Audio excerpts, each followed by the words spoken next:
जय Hind. GS study ए60 में आपका स्वागत है। दोस्तों, आज हम पढ़ेंगे UP triple S C ANM यानी महिला स्वास्थ्य कार्यकर्ता के लिए महत्वपूर्ण बहुविकल्पी प्रश्नों को।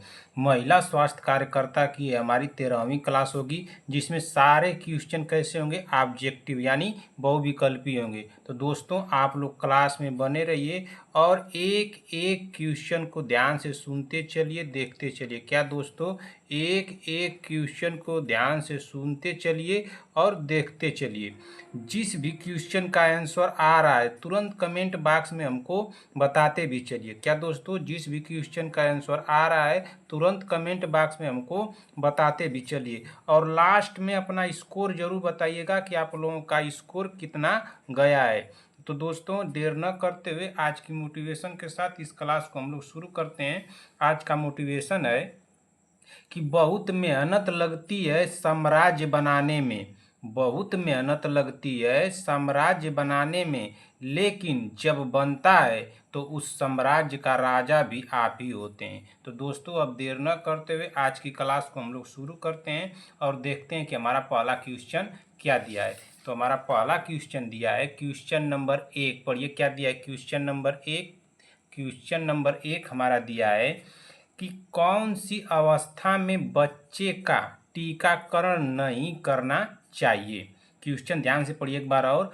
कौन सी अवस्था में बच्चे का टीकाकरण नहीं करना चाहिए। तो किस अवस्था में बच्चे का टीकाकरण नहीं करना चाहिए। हमारा ऑप्शन दिया है ए, बुखार के साथ तीव्र बीमारी, ल्यूकेमिया, लिम्फोमा, बच्चा इम्यूनोसप्रेसिव थेरेपी पर है, आयु उपरोक्त सभी। तो पहले का हमारा राइट आंसर हो जाएगा, क्या हो जाएगा, जल्दी से कमेंट कीजिए। पहले का हमारा राइट आंसर होगा ऑप्शन नंबर डी, उपरोक्त सभी। ये तीनों हमारा राइट आंसर ऑप्शन हो जाएगा, इसलिए पहले का हमारा राइट आंसर होगा ऑप्शन नंबर डी। ठीक इसी तरह से हम अगला क्वेश्चन देखेंगे कि हमारा अगला क्वेश्चन क्या दिया है। चलिए देखते हैं कि अगला क्वेश्चन क्या दिया है। Question number 2। क्वेश्चन नंबर 2 पढ़िए क्या दिया है। क्वेश्चन नंबर 2 हमारा दिया है कि फोटोथेरेपी के दौरान किन अंगों को ढककर रखना चाहिए।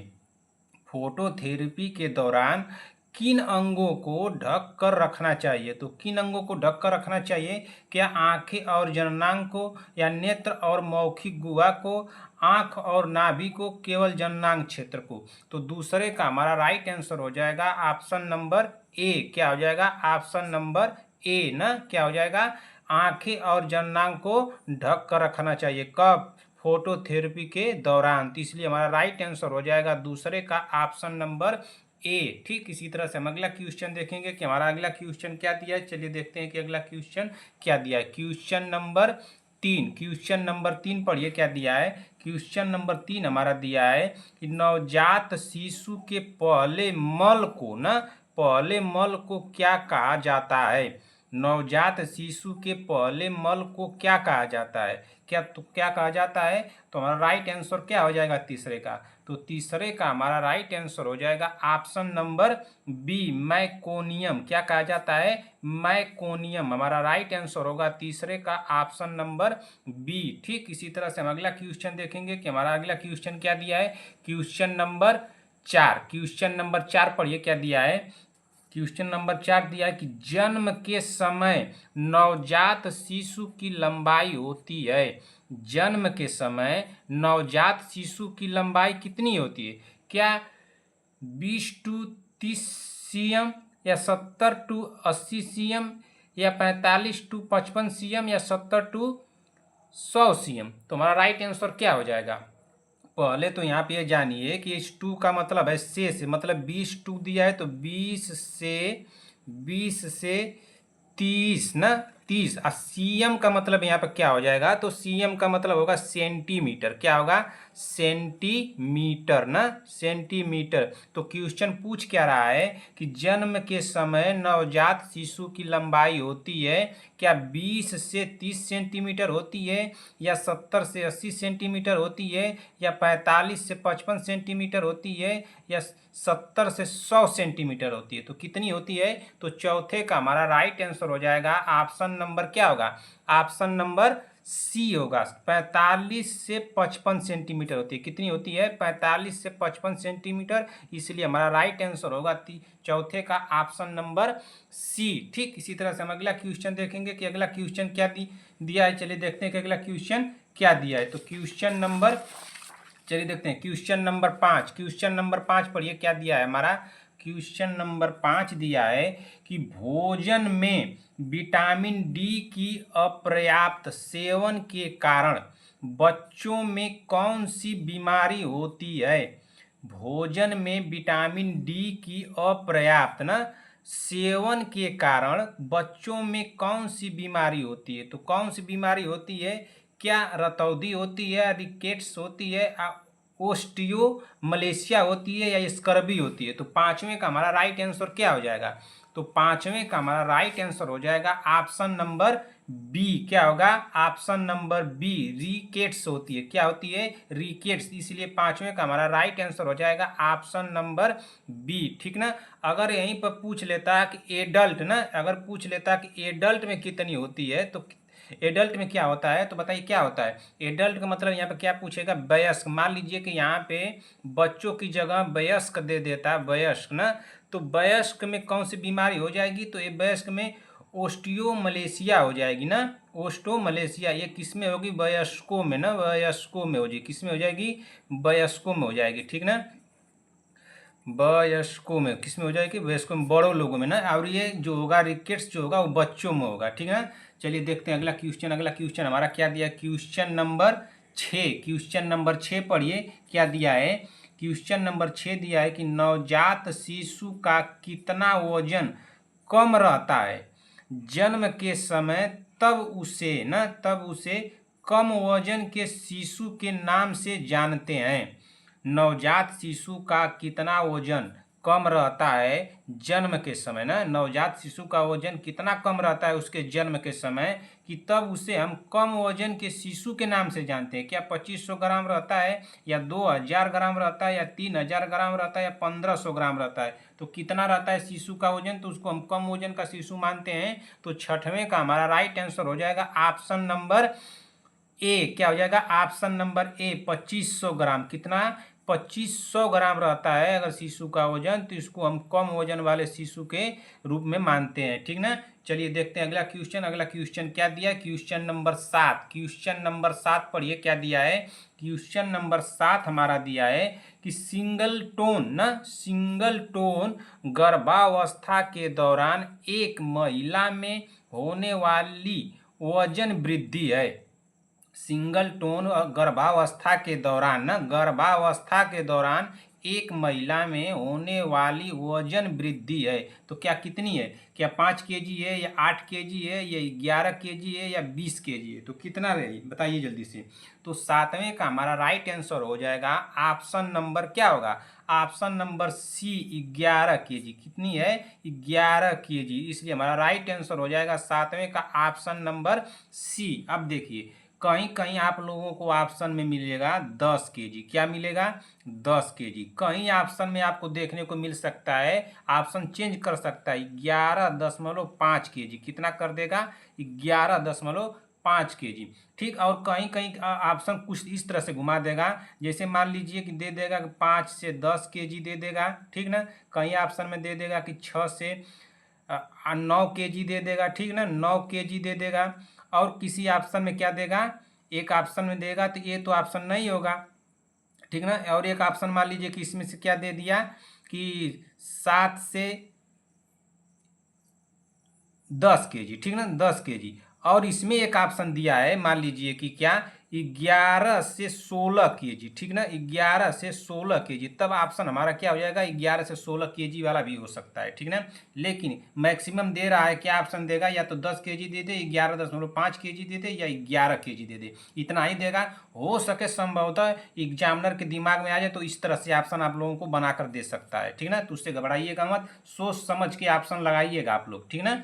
चलिए देखते हैं अगला क्वेश्चन क्या दिया। Question number 8। क्वेश्चन नंबर 8 पढ़िए क्या दिया है। क्वेश्चन नंबर 8 हमारा दिया है कि एक गर्भवती महिला द्वारा कम से कम कितनी प्रसव पूर्व यात्रा आवश्यक रूप से करनी चाहिए। एक गर्भवती महिला द्वारा कम से कम कितनी प्रसव पूर्व यात्रा आवश्यक रूप से करनी चाहिए। तो कितनी करनी चाहिए, क्या 1 या 2 या 3 या 4। तो 8वें का हमारा राइट आंसर क्या होगा, तो 8वें का हमारा राइट आंसर हो जाएगा ऑप्शन नंबर क्या होगा, ऑप्शन नंबर डी। क्या होगा, ऑप्शन नंबर डी 4। एक गर्भवती महिला द्वारा कम से कम कितने प्रसव पूर्व यात्रा आवश्यक रूप से करनी चाहिए, तो 4 हमारा राइट आंसर होगा ऑप्शन नंबर 8वें का डी। ठीक, इसी तरह से हम अगला क्वेश्चन देखेंगे कि हमारा अगला क्वेश्चन क्या दिया है। चलिए देखते हैं कि अगला क्वेश्चन क्या दिया है। क्वेश्चन नंबर 9, क्वेश्चन नंबर 9 पढ़िए क्या दिया है। क्वेश्चन नंबर 9 दिया है कि एक गर्भवती महिला में डिलीवरी न की संभावित तिथि ईडीडी ज्ञात करने का सूत्र है। ठीक, एक गर्भवती महिला में डिलीवरी की संभावित तिथि ईडीडी ज्ञात करने का सूत्र है। तो क्या उसका सूत्र है, बताइए जल्दी से। क्या ईडीडी बराबर अंतिम मासिक चक्र का अंतिम दिन प्लस 280 महीने होगा। 280 महीने तो नहीं होगा, ठीक ना, 280 महीने नहीं होगा।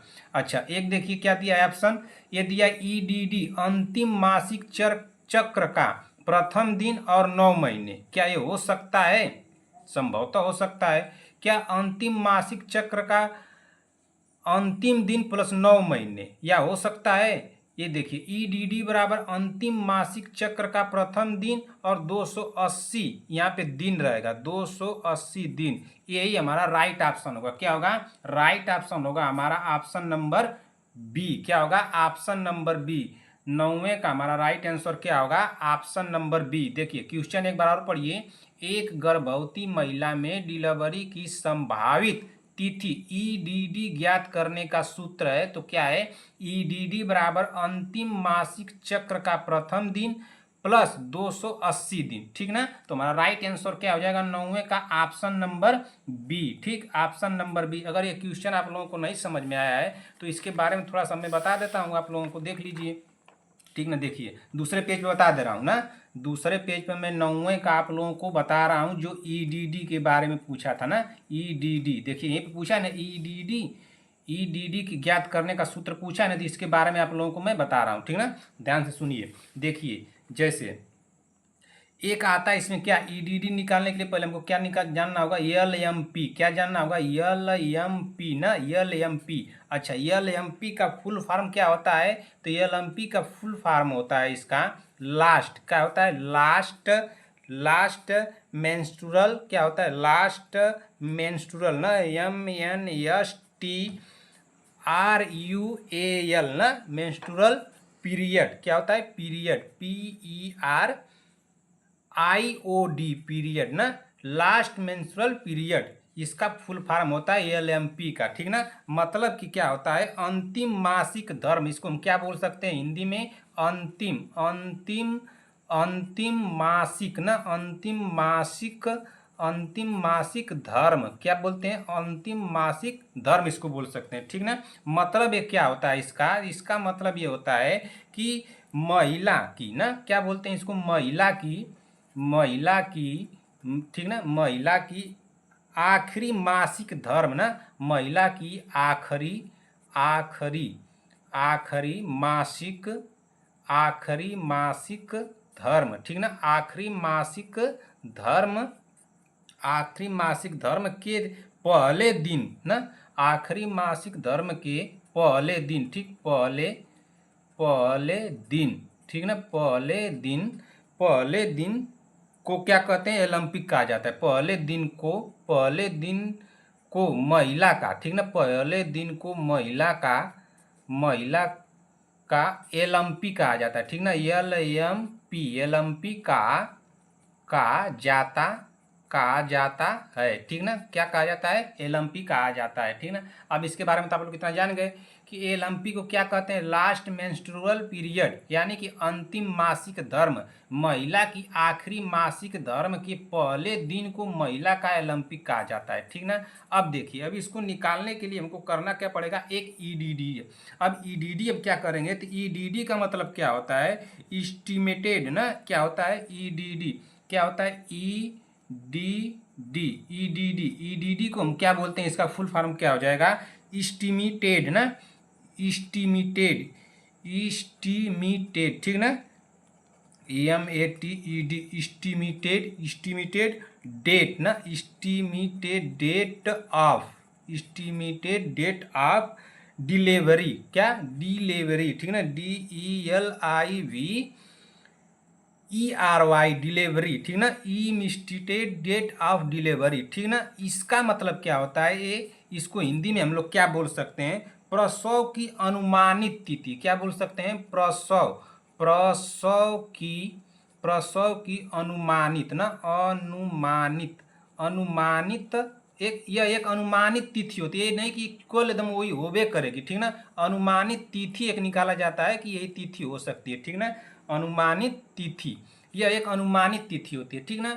अब देखिए यहाँ से हम लोग क्या जान सकते हैं, जैसे कि एक हमको एलएमपी निकालना है, ईडीडी ना, ईडीडी निकालना है, तो पहले क्या करेंगे, हम पहले एलएमपिक जानेंगे ना, मासिक, लास्ट मेंस्ट्रुअल पीरियड, इसके महिला के बारे में जानेंगे कि लास्ट मेंस्ट्रुअल पीरियड कब था, तो एलएमपी। तो एलएमपी मान लीजिए कि किसी महिला का लास्ट मेंस्ट्रुअल पीरियड कब था, तो उसका मान लीजिए कि था 2 फरवरी ना, कब था, 2 फरवरी, ठीक, 2 फरवरी 2024 को था, कब था, 2 फरवरी 2024 को, ठीक। अच्छा, अब इसमें हम लोग करेंगे क्या, अब इसका ईडीडी जब हम निकालेंगे, ठीक ना, इसका ईडीडी जब निकालेंगे तो इसमें करेंगे क्या, तो इसमें करना क्या होगा कि पहले मंथ ना, पहले दिन में क्या करेंगे, हम लोग 7 जोड़ देंगे, कितना जोड़ेंगे, 7 जोड़ेंगे, और मंथ में कितना जोड़ेंगे, हम लोग 9 मंथ जोड़ेंगे, ठीक ना। अब इसको इस तरह से रहने देते हैं, ठीक। अब देखिए महिला का लास्ट मेंस्ट्रुअल पीरियड कब था, 2 फरवरी 2024 को। अब इसमें क्या करेंगे, जो 2 तारीख है इसमें 7 तारीख को जोड़ देंगे, यानी कि इसमें 7 जोड़ेंगे, एक सप्ताह को जोड़ेंगे, तो 2 में 7 जोड़ देंगे, जो मंथ है 2 फरवरी, तो इसमें क्या जोड़ेंगे, 9 जोड़ेंगे, 9 मंथ जोड़ेंगे, ठीक है। 9 जोड़ने का मतलब यहाँ पर 9 मंथ जोड़ रहे हैं, यहाँ पे 7 का मतलब है दिन, ठीक ना, यहाँ पे 7 का मतलब क्या है, दिन है, यहाँ पे क्या है, महीना है, ठीक ना, महीना जोड़ेंगे। अब देखिए इसमें क्या होता है कि जब इसको हम लोग जोड़ेंगे, ठीक ना, अब इसको जोड़ेंगे तो इसमें क्या हो जाएगा कि 7 में जब आप लोग 2 जोड़ेंगे तो 7 में 2 जोड़ने से कितना हो जाएगा, 9, कितना हो जाएगा, 9, ठीक। 7 में 2 जोड़ेंगे तो 9 हो जाएगा, और 2 महीने में 9 महीना जोड़ देंगे तो कितना हो जाएगा, तो 2 महीने में जब 9 महीना जोड़ेंगे तो 11 महीना हो जाएगा, कितना हो जाएगा, 11 महीना। अब देखिए यहाँ पे कितना है, यहाँ पे 2024 है, तो इस तरह से 2024 हम लोग लिख देंगे। अब देखिए महिला का ओलंपिक कब था, 2 फरवरी 2024 को, लेकिन इसका ईडीडी निकल कर कितना आया, 9 तारीख 11 का महीना 2024, यानी कि 2 फरवरी के बाद जब हम लोग इसमें 9 महीना जोड़ेंगे तो 2 फरवरी के बाद मार्च, अप्रैल, मई, जून, जुलाई, अगस्त, सितंबर ना, कितना हो गया, सितंबर, अक्टूबर, नवंबर ना, कितना होगा, 1 2 3 4 5 6 7 8 9, 9 महीना जोड़े है ना, तो कितना आ रहा है, नवंबर आ रहा है, यानी कि उसका जो प्रसव की अनुमानित तिथि होगी वो कितना हो जाएगी, 9 तारीख 9 नवंबर 2024 को होगी, कितनी होगी, 9 नवंबर 2024 को होगी, ठीक। अच्छा, मान लीजिए एक तरह से और निकाल के इसको देख लीजिए, अगर मान लीजिए कि किसी महिला का एलएमपी ना, किसी महिला का एलएमपी, ठीक ना, एलएमपी, ठीक, एलएमपी अगर उसका ये सर्किल कितने दिन का होता है, तो ये सर्किल होता है 28 दिन का, कितने दिन का होता है, 28 दिन का। तो किसी महिला का एलएमपी मान लीजिए कि 28 दिन पर है, कितने दिन पर है, 28 दिन पर है, ठीक ना। तो उसका है 10 नवंबर ना, 10 नवंबर 2025 को है, ठीक, 10 नवंबर 2025 को है, ठीक ना। तो अब इसमें हम लोग क्या करेंगे, जब इसका ईडीडी निकालेंगे, इसका जब, तो ईडीडी निकालते समय इसमें अब क्या करेंगे हम लोग, ये क्या है, ये दिन है ना, ये दिन है, 10 तारीख है, तो 10 में कितना जोड़ेंगे हम लोग, 7 दिन जोड़ देंगे, ठीक। अब इसके बाद क्या है, 11 मंथ है, अभी 11 मंथ में हम लोग कितना जोड़ेंगे, तो 11 मंथ में हम लोग जोड़ देंगे 9 मंथ, ठीक, 9 मंथ। अब देखिए, अब इसको जोड़िए, कितना आ रहा है, 10 में आप लोग 7 जोड़ेंगे ना, 10 में 7 जोड़िए कितना हो रहा है, तो 10 में 7 जोड़ेंगे तो 17 हो जाएगा हमारा, कितना हो जाएगा 17। अब देखिए 11 में जब हम 9 महीना जोड़ेंगे तो 11वां जो महीना होता है वो नवंबर का होता है, ठीक ना, नवंबर का होता है। लेकिन अब 11 में 9 जोड़ेंगे तो नवंबर के बाद क्या आ जाएगा, दिसंबर आएगा, ठीक ना, दिसंबर।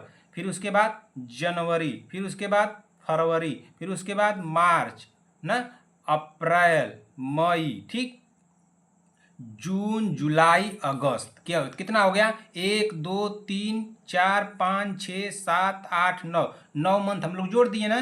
तब ये कितना आ रहा है, अगस्त का महीना आ रहा है, तो 17 और 8, 8वां जो महीना होता है वो अगस्त का होता है। अब देखिए जब यहाँ पे नवंबर था, ठीक ना, यहाँ पे नवंबर था, तो नवंबर के बाद जब 8वां अगस्त में हम लोग जा रहे हैं तो दूसरे साल दूसरे ईयर में चल जाए, तब ईयर भी चेंज हो जाएगा, यानी कि 2025 था तब 2026 हो जाएगा, कितना हो जाएगा 2026, ठीक ना, समझ में आया, देखिए समझ में आ गया ना। चलिए देखते हैं अगले आगे कुछ समझ लेते हैं इसमें, ठीक ना। अगर नहीं समझ में आया होगा तो आप लोग कमेंट करके हमको बताइएगा, क्लास लंबी हो रही है, मैं आप लोगों को दोबारा इसको बताने की कोशिश करूंगा, ठीक ना। अच्छा एक जगह और इसमें जान लीजिए थोड़ा सा। अब मान लीजिए ये कितने दिन पर हम लोग निकाले हैं, तो इसको निकाले हैं 28 दिन पर, कितने दिन पर निकाले हैं, 28 दिन पर, ठीक ना।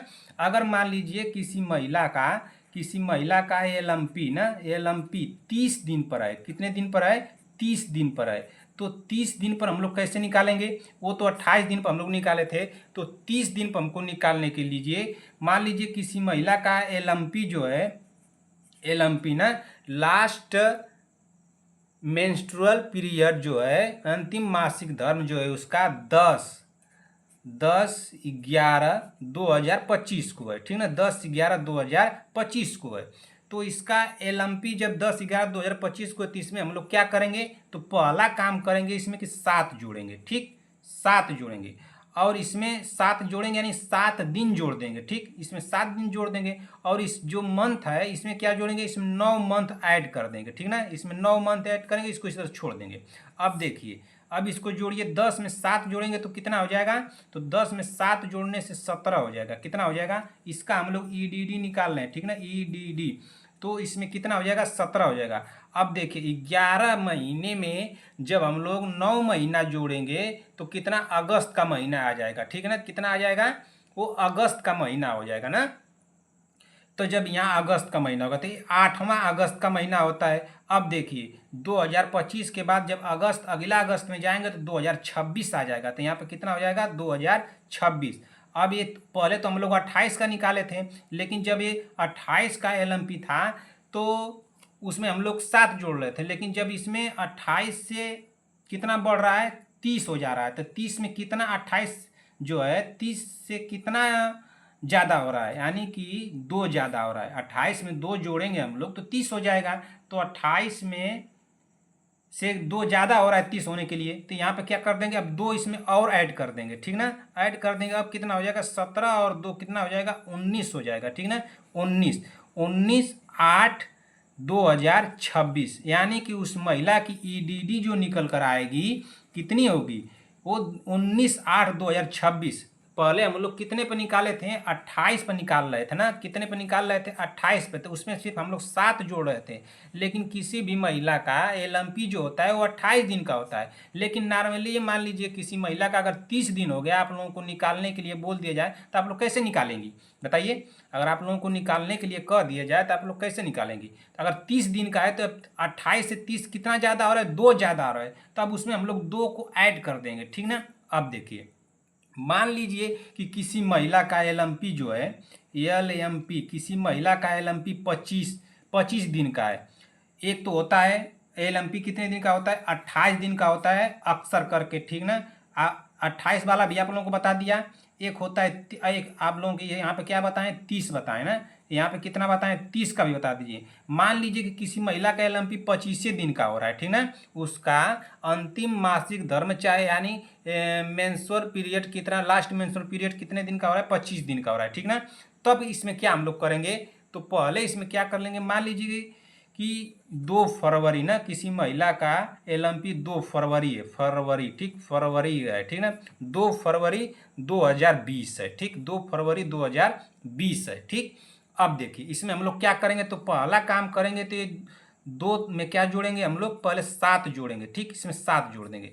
और इसमें कितना, फरवरी में कितना जोड़ना है हम लोग को, 9 महीना जोड़ना है, ठीक ना, 9 महीने, 9 महीने हम लोग को जोड़ने हैं। अब जोड़िए इसमें कितना हो रहा है, तो कितना हो रहा है, तो 7 में 2 जोड़ेंगे तो कितना हो जाएगा हमारा, 9 हो जाएगा। कितना हो जाएगा, 9, ठीक ना, 7 में 2 जोड़ने पर हमारा कितना हो जाएगा, 9 हो जाएगा। अब फरवरी में जब हम लोग 9 महीना ऐड कर देंगे तो कौन सा महीना आ जाएगा बताइए। फरवरी में जब हम लोग 9 महीना ऐड कर देंगे तो हम लोगों का कौन सा महीना हो जाएगा, नवंबर का महीना हो जाएगा, नवंबर ना, नवंबर का महीना हो जाएगा, ठीक। लेकिन जब नवंबर का महीना है तो अभी तो 2020 से चल रहा है, दिसंबर के बाद जब जनवरी के आगे जाता तब ना हम लोगों का 2021 आता है, लेकिन अभी तो 2020 से चल रहा है। अब देखिए इसमें क्या है, 25 दिन की सर्किल है, तो 28 से 25 कितना कम हो रहा है, तो 28 में आप लोग 3 जोड़ देंगे तो कितना हो जाएगा, पर 25 में आप लोग 3 जोड़ देंगे तो 28 हो जाएगा, सॉरी 25 में 3 जोड़ देंगे तो 28 हो जाएगा, यानी कि 28 से 25 जो कम हो रहा है, कितना कम हो रहा है, 3 कम हो रहा है, ठीक ना। तो अब इसमें क्या करेंगे हम लोग, 3 माइनस कर देंगे, इस 9 में 3 माइनस कर देंगे, ठीक ना, 3 माइनस कर देंगे। ये नवंबर का महीना रहेगा, ठीक ना, नवंबर का ही महीना रहेगा।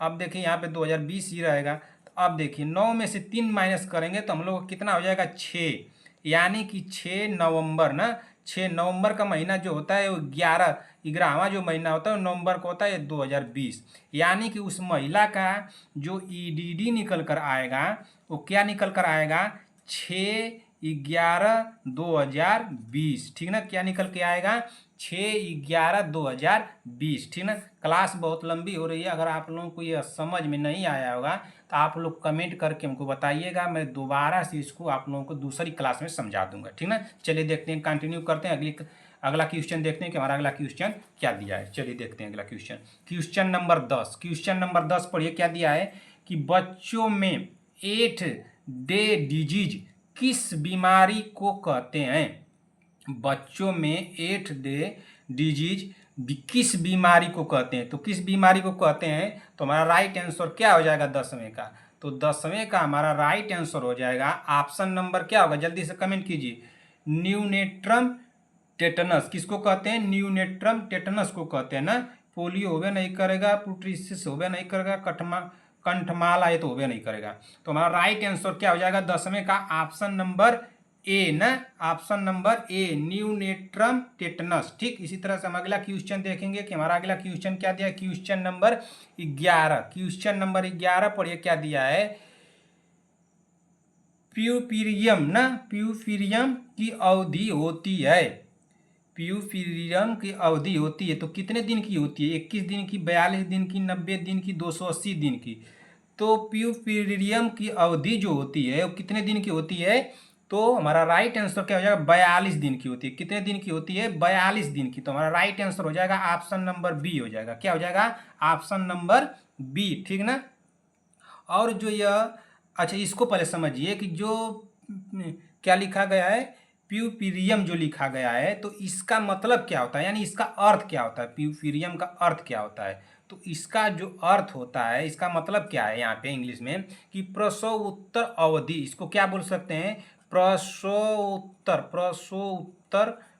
उत्तर अवधि ना, अवधि, प्रसव उत्तर अवधि इसको बोलते हैं, ठीक। और क्या इसको बोल सकते हैं, प्रसव उत्तर काल बोल सकते हैं, ठीक, प्रसव उत्तर काल, ठीक ना, प्रसव उत्तर काल। प्रीप्यूरियम की मतलब क्या होता है, तो प्रीप्यूरियम का मतलब होता है कि प्रसव उत्तर अवधि या प्रसव उत्तर काल, ठीक ना, यहाँ पे या कर लीजिए, ठीक ना। अच्छा एक कितने दिन की इसकी अवधि होती है, तो 42 दिन की होती है, ठीक ना। कहीं कहीं आप लोगों को ऑप्शन में क्या दे देगा, क्या देगा, कहीं कहीं ऑप्शन में आप लोगों को दे देगा 6 वीक दे देगा, 6 वीक या 6 सप्ताह ना, 6 सप्ताह, ठीक, 6 सप्ताह करके दे देगा, तो उससे घबराइएगा मत। अच्छा यह कब होता है कि यह बच्चे के ना, यह कब होता है, तो यह बच्चे के ना, ठीक है, यह बच्चे के जन्म के बाद, बच्चे के जन्म के बाद ना, जन्म के बाद से लेकर, जन्म के बाद से लेकर, ठीक ना, लेकर लगभग कितना होता है, लगभग कितना रहता है, तो ये 6 से 8 सप्ताह तक चलता है, कितने, 6 से 6 से 8 ना सप्ताह तक ना, सप्ताह तक चलता है, ठीक, चलता है, ठीक ना, 6 से 8 सप्ताह तक चलता है। प्रीपियम की अवधि होती है तो कितनी होती है, 4200 दिन की होती है, इसलिए हमारा राइट आंसर होगा ऑप्शन नंबर बी। ठीक, इसी तरह से हम अगला क्वेश्चन देखेंगे कि हमारा अगला क्वेश्चन क्या दिया है। क्वेश्चन नंबर 12 पढ़िए क्या दिया है। क्वेश्चन नंबर 12 हमारा दिया है, क्या दिया है पढ़िए जल्दी से। क्वेश्चन नंबर 12 दिया है कि सिक्स टेस्ट किस बीमारी में किया जाता है। सिक्स टेस्ट किस बीमारी में किया जाता है, तो किस बीमारी में किया जाता है, तो क्या इन्फ्लुएंजा बीमारी में किया जाता है, टेटनस न्यूट्रेसक बीमारी में किया जाता है, डिप्थीरिया या हीमोफेलिया, तो किस में किया जाता है। तो 12वें का हमारा राइट आंसर हो जाएगा ऑप्शन नंबर सी, डिप्थीरिया ना, किस बीमारी के लिए टेस्ट किया जाता है, तो डिप्थीरिया बीमारी के लिए, इसलिए हमारा राइट आंसर होगा ऑप्शन नंबर सी। ठीक, इसी तरह से हम अगला क्वेश्चन देखेंगे कि हमारा अगला क्वेश्चन क्या दिया है। चलिए देखते हैं कि अगला क्वेश्चन क्या दिया है। क्वेश्चन नंबर 13 पढ़िए क्या दिया है। स्तनपान कराने वाली महिला में पीरियड के दौरान कितनी अतिरिक्त ऊर्जा लेनी चाहिए। अब देखिए, अभी आप लोगों को पीछे मैं बताया हूं कि पीरियड का मतलब क्या होता है, तो प्रसवोत्तर काल होता है, ठीक ना। तो स्तनपान कराने वाली महिला को पीरियड के दौरान कितनी अतिरिक्त ऊर्जा लेनी चाहिए, तो कितनी अतिरिक्त ऊर्जा लेनी चाहिए, ठीक है। क्वेश्चन को ध्यान से पढ़िएगा, क्वेश्चन में पूछा क्या है। 100 kilo calorie, 300 kilo calorie, 500 kilo calorie, 1000 kilo calorie. तो 13वें का हमारा राइट आंसर क्या हो जाएगा, जल्दी से कमेंट कर दीजिए। तो 13वें का हमारा राइट आंसर हो जाएगा ऑप्शन नंबर क्या होगा, option number C, 500 kilo calorie. कितना हो जाएगा, 500 किलो कैलोरी। अब देखिए यहाँ पे आप लोगों को कंफ्यूजन होगा, अगर क्वेश्चन में बोले पहले क्वेश्चन को ध्यान से पढ़िए। क्वेश्चन में पूछा क्या है कि स्तनपान कराने वाली महिला को पीरियड के दौरान कितनी अतिरिक्त ऊर्जा लेनी चाहिए, तो कितनी अतिरिक्त ऊर्जा लेनी चाहिए, तो 500 कैलोरी ऊर्जा अतिरिक्त लेनी चाहिए। अगर यहीं पर क्वेश्चन पूछता कि गर्भवती महिला पूछ लेता अगर क्वेश्चन में कि एक गर्भवती महिला, अगर गर्भवती महिला कर देता तब यहाँ पे हमारा ऑप्शन क्या होता, तब हमारा ऑप्शन 300 कैलोरी वाला होता, ठीक है, तब 300 कैलोरी वाला होता। लेकिन यहाँ पे पूछा है स्तनपान कराने वाली महिला, अगर गर्भवती महिला पूछता तब जाकर के हमारा 300 कैलोरी होता, लेकिन पूछा है कुछ और। आप लोग ऑप्शन क्वेश्चन ध्यान से नहीं पढ़ेंगे, इसलिए आप लोगों का ऑप्शन भी गलत होगा। देखिए इसी तरह से आप लोग कन्फ्यूजन हो गए और एग्जाम हॉल में भी गलत करके आएंगे, ठीक है। मैं पहले ही बोला हूँ कि आप लोग क्वेश्चन को ध्यान से पढ़िए। चलिए देखते हैं अगला क्वेश्चन क्या दिया है। क्वेश्चन नंबर 14 पढ़िए क्या दिया है। नॉर्मल में प्रेगनेंसी की अवधि होती है, ठीक ना। नॉर्मल में प्रेगनेंसी की अवधि होती है 8 महीने, 9 महीने, 10 महीने, 9 महीने तथा 7 दिन। तो हमारा राइट आंसर क्या हो जाएगा 14वें का, जल्दी से कमेंट कर दीजिए। तो 14वें का हमारा राइट आंसर होगा ऑप्शन नंबर क्या होगा, ऑप्शन नंबर डी, 9 महीने तथा 7 दिन। इसलिए हमारा राइट आंसर होगा ऑप्शन नंबर डी, ठीक ना। और 13वें का हमारा था सी। ठीक, इसी तरह से हम अगला क्वेश्चन देखेंगे कि अगला क्वेश्चन क्या दिया है। क्वेश्चन नंबर 15 को पढ़िए। क्वेश्चन नंबर 15 हमारा दिया है कि प्रेगनेंसी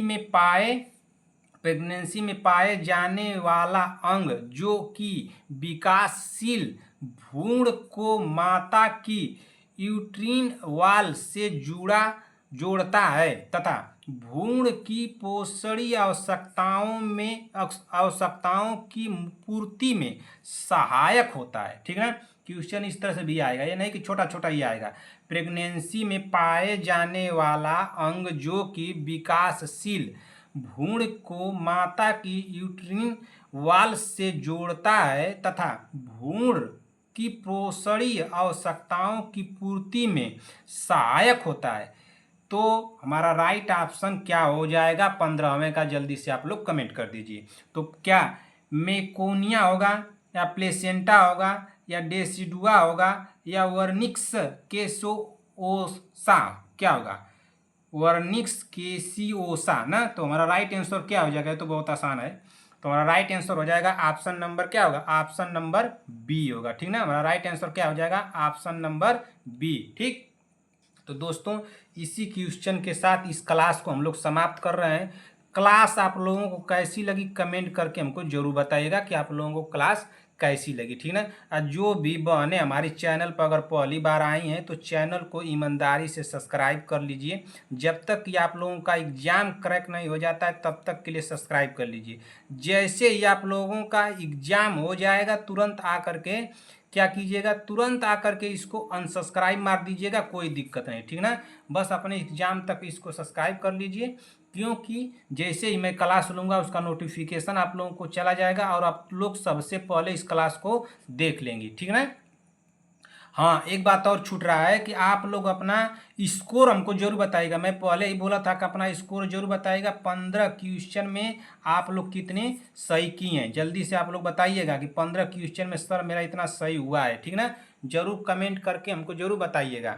अच्छा एक बात और यहाँ से जान लीजिए, पूछ लीजिए कि अगर किसी भी बहन को हमारे क्लास में किसी भी क्वेश्चन में अगर कोई भी डाउट हो तो आप लोग कमेंट करके या क्वेश्चन नंबर जरूर डालिएगा। क्वेश्चन ना, क्वेश्चन नंबर जो होगा आप लोगों का वो क्वेश्चन नंबर डाल दीजिएगा कि सर मुझे इस क्वेश्चन में डाउट है, इसको एक बार और से बताइए, मैं जरूर बताने की पूरी कोशिश करूँगा। ठीक है दोस्तों, तो कमेंट बॉक्स में अपना प्यार देना मत भूलिएगा। मिलते हैं ऐसी ही क्लास के साथ, तब तक के लिए जय हिंद जय भारत।